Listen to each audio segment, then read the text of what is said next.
दोस्तों Bhojpuri film industry की queen कहे जाने वाली आम्रपाली दुबे भोजपुरी फिल्मों में अपने बेस्ट एक्टिंग के लिए जानी जाती हैं। इन्होंने अपनी करियर की शुरुआत टीवी शो सात फेरे, रहना है तेरी पलकों के छांव में जैसे सुपरहिट टीवी शो से शुरू किया था। आम्रपाली दुबे ने भोजपुरी फिल्मों में अपनी करियर की शुरुआत साल 2014 भोजपुरी फिल्म निरहुआ हिंदुस्तानी से शुरू किया था। इस फिल्म में भोजपुरी फिल्म इंडस्ट्री के जुबली स्टार दिनेश लाल यादव यानी कि निरहुआ और आम्रपाली दुबे ये दोनों लीड रोल में थे।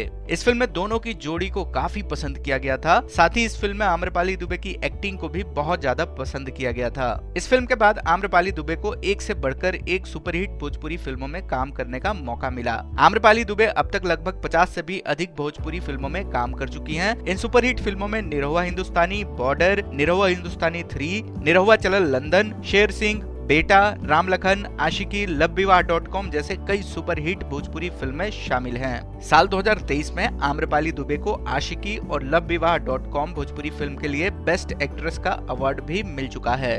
आम्रपाली दुबे की नेटवर्थ की बात करें तो आम्रपाली दुबे एक फिल्म के लिए करीब 25 से 30 लाख रुपए चार्ज करती हैं। इसी के साथ आम्रपाली दुबे कई भोजपुरी एल्बम में भी नजर आती हैं। साल 2023 के अनुसार आम्रपाली दुबे $3 मिलियन से भी ज्यादा की मालकिन हैं। अगर इंडियन रुपये में बात करें तो आम्रपाली दुबे के पास करीब 25 करोड़ से भी ज्यादा का नेटवर्थ है। तो दोस्तों उम्मीद करते हैं कि यह जानकारी आपको पसंद आई होगी। इस वीडियो को अपने दोस्तों के साथ भी शेयर करें और ऐसे ही जानकारी के लिए हमारे चैनल को सब्सक्राइब करें।